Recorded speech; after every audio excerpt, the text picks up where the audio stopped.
किसी के लिए गलत अंदाज़ा कभी मत लगाएं। बहुत सी नापसंदीदगियाँ और नफ़रतें गलतफ़हमी और गलत अंदाज़ों का नतीजा भी हो सकती हैं। मेरे अपनों ने धक्का मारा मुझे कि बोने के लिए फ़ायदा ना हुआ साहब, मैं तैरना सीख गया। इंसान पर जब बुरा वक्त आए और उसकी किस्मत उससे रूठ जाए तो फिर बेशक ऊँट पर सवार हो जाए, कुत्ता उसे काट ही लेता है। मायूस वो होता है जो अल्लाह ताला पर यकीन नहीं रखता, और महरूम वो होता है जो अल्लाह ताला की दी हुई बेशुमार नेमतों का शुक्र अदा नहीं करता। मैं जन्नत की लालच या दोज़ख के डर से उसकी इबादत नहीं करता, बल्कि इसलिए करता हूँ कि वो है ही इबादत के लायक।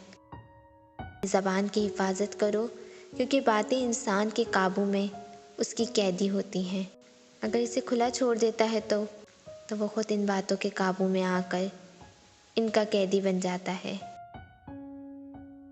ऐसी गुर्बत पे सब्र करना जिसमें इज़्ज़त महफूज हो, उस अमीरी से बेहतर है जिसमें ज़िल्लत व रुसवाई हो। नियत और सोच अच्छी होनी चाहिए, बातें तो कोई भी अच्छी कर सकता है।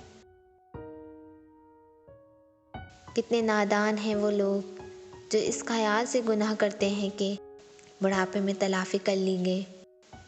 भला टेढ़े दरख्त को कौन सीधा कर सकता है।